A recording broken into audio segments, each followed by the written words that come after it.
இயேசு ஏதோ ஒண்ணு கொடுத்திருக்கிறார்ல. இன்னுமே உங்க வாழ்க்கையில் எல்லாம் இருந்திருந்தா எப்படி இருந்திருக்கும்? ஆனா இயேசு உங்க ஜெபத்தை எல்லாம் கேட்டு உங்களுடைய அவமானத்தை எல்லாம் பார்த்து இன்னைக்கு ஏதோ ஒரு ஸ்தானத்துல உங்களை உட்கார வச்சிருக்கிறாருல்ல. அதை ஏன் நினைச்சு பாக்குறது இல்ல?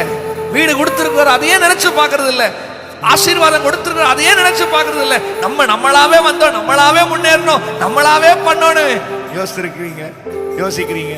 நமக்கு நம்மளே பெருமை பேசிக்கிறது. நான் பண்ண இயேசு மட்டும் இல்லாம இருந்திருந்தா, இயேசு மட்டும் அந்த போராட்டத்தில் உங்களை காப்பாத்தாம இருந்திருந்தா, அந்த எதிரிய இயேசு உங்களுக்கு கைவங்க விட்டுருந்தா, ஏன் எல்லாம் நான் பண்ணேன், நான் ஏன் சபை, நான் சம்பாதிச்சாத்துமா, எல்லாம் என்னுடைய ஃபாலோவர்ஸ், என்னுடைய இயேசுவை பின்பற்றவங்களா இருங்க.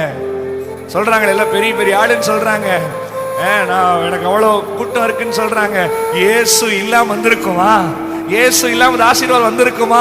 இயேசு இல்லாம புகழ்